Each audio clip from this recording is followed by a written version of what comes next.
Dobrodošli na 5. međuopštinsku smotru recitatora Zvončica sa Uni.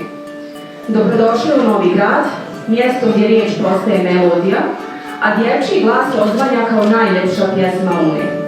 Iza mene dođe zvončić